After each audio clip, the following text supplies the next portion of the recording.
was that, Canoa? Aloha guys!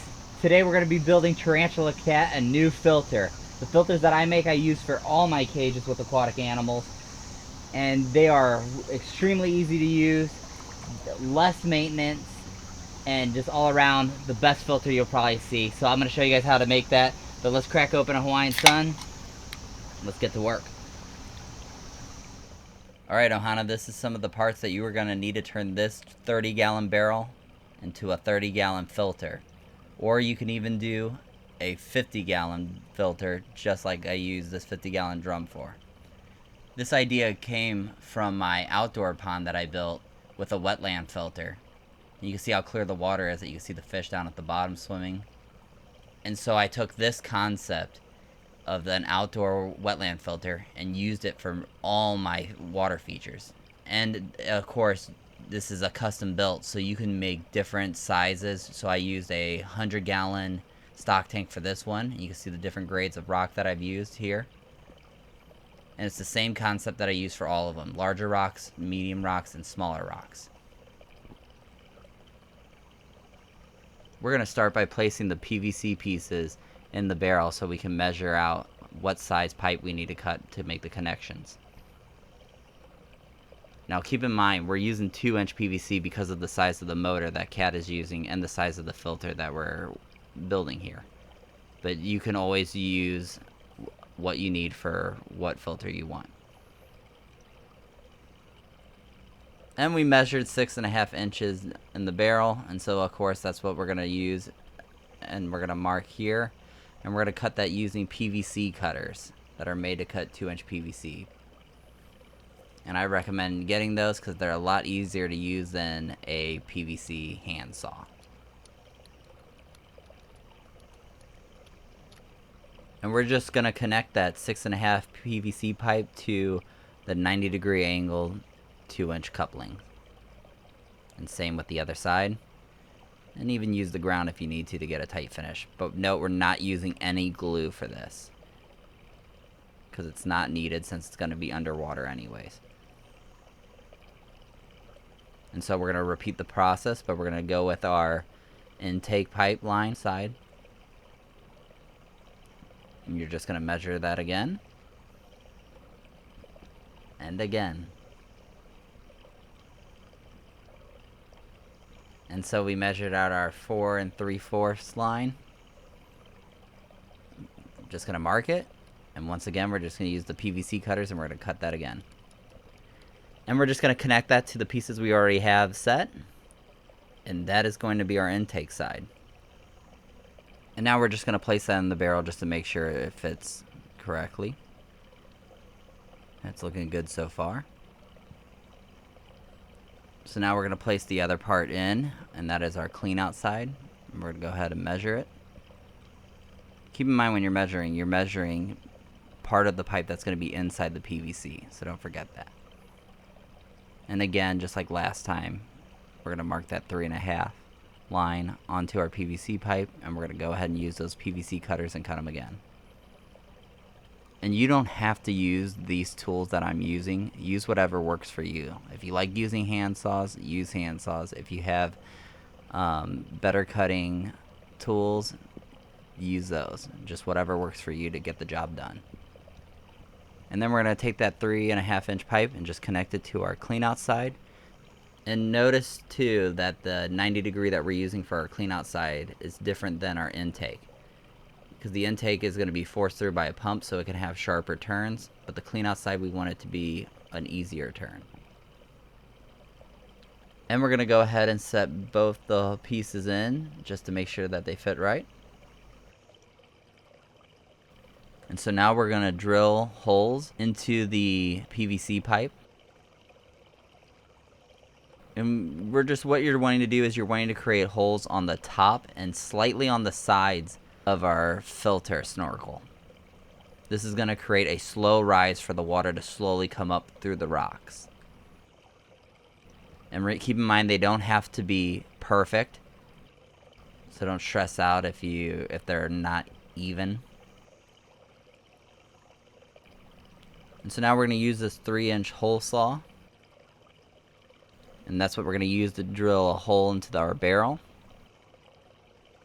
And now we're going to put our Uniseals inside the holes. Just go ahead and pop those in.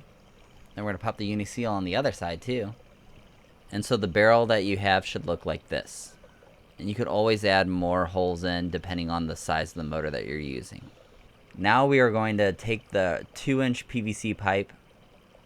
You don't have to use a set size, just a good enough size that you can use to pop them into the barrel.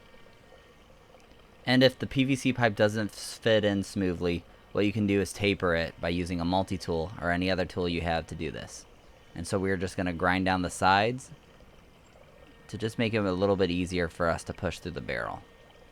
And so I'm using a multi-tool I have and tapering those edges. And so when it's done, this is what your PVC pipe should look like now. So it has a nice smooth curve to it, so it should slide into the Uniseal a lot easier. There's it compared to the other side. And so now we're going to try and pop this 2-inch PVC into the Uniseal again. And if it's still not going in easily, you can always use some kind of butter or oil. Just be sure to not use any harmful chemicals. And now we're just going to try and push in that second PVC pipe on the other side. Again, you don't have to use any specific measurements. Whatever can help you get inside the PVC, because we will always trim it to size later. So this is what you should have finished by now. And now we're going to go ahead and measure a 2-inch PVC pipe going down from our clean out all the way to the top of the barrel.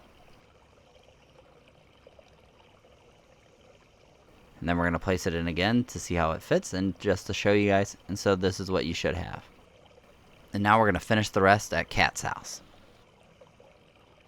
So I had to go to the store to grab a adapter piece, but we're using a 2-inch adapter to a 1-inch PVC pipe fitting, because that's the size of the pipe that Kat has for her pump. So you can see it all placed in there very nicely. And so we're going to take some larger rocks, just like what you saw in my other filters that I built. And we're going to go ahead and set those larger rocks down on the bottom first. And it doesn't matter what rocks you use. I use a lot of river rocks because I believe they're safer for the animals. You just want to make sure you're not using anything with a lot of chemicals in it or added to it, or any kind of paints. Lava rock is always good to use because it's a good filtration.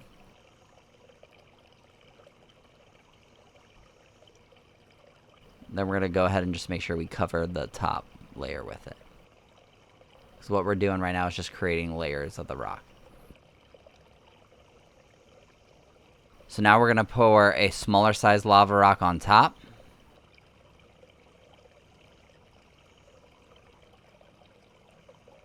And again, we're going to spread it out to make sure it's a nice even layer on top.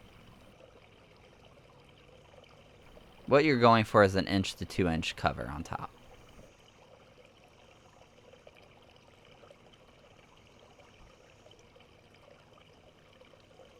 And now we're going to pour some river rock, which is just a smaller size rock on top.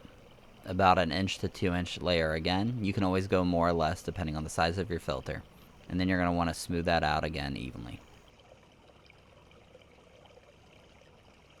The last that we're using for this filter is pea gravel.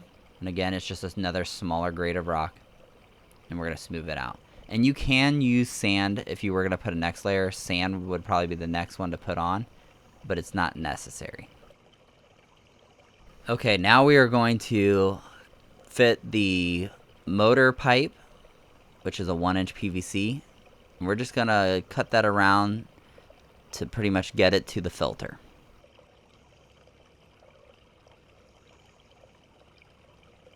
And right here I'm using a 1-inch 90-degree angle and connecting it to what Tarantula Kat already had. Now we're bringing that part all the way around to the filter.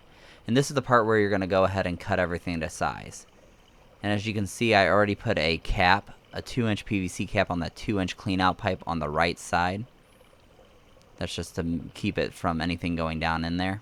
And for our next step, we're going to take plumber's tape and we're going to wrap it around our 3/4 adapter piece that's going to our clear tubing, which is going to help stop any siphoning out of the filter, and we can use it for other water features if needed. Now we're just going to go ahead and attach that into our T-piece that has a female adapter. And we're going to go ahead and measure that out and cut it and add it into our plumbing.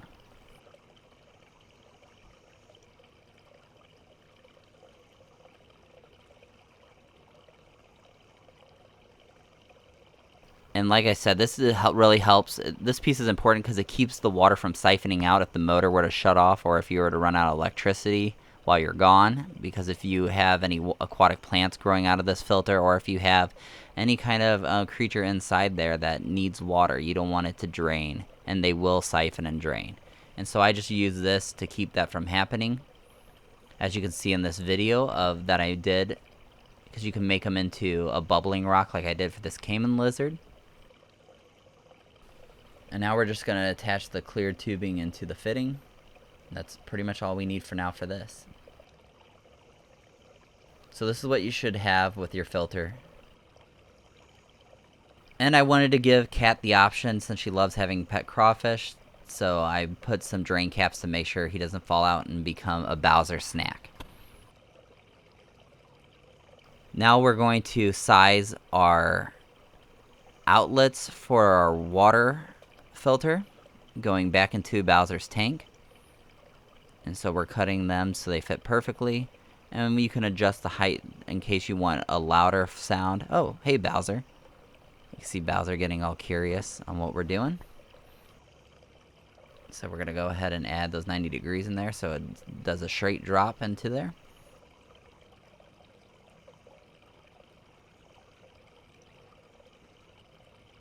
Now let's turn this filter on and see what happens. Keep in mind everything's going to be cloudy because we just moved everything around for this filter. But we're going to go ahead and turn it on. And don't be afraid if the water comes up real murky and cloudy because of all the dust sediment that comes out of the rock. It will normally do that. And it should clear in a few hours, if not a day, depending on, of course, the size of your motor and the filter. And so that's all that we have left for the filter. Now we're just going to let it run, and eventually it will clear itself out. And you could plant aquatic plants at the top, or you can put little creatures in there if you want to act as a secondary cage. I sometimes do both because I'll put ghost shrimp, crawfish, mosquito fish at the top of the filters. And sometimes my monitors will use them as a little bit of a hunting ground. But you can pretty much do whatever you want with those. And that's all that we have for the filter. I hope you guys enjoyed that build, and I hope this helps you guys keep your aquatic cages a lot cleaner. And if you want to see what it looks like now, make sure you go and check out Tarantula Kat's page, as she will do updates on her filter and see if Bowser likes it. Thank you guys for watching. If you like this filter build, go ahead and like and subscribe so you can see more builds that I have, and you can see some upcoming videos on all the creatures that I have. Thanks for watching. A hui ho. Aloha.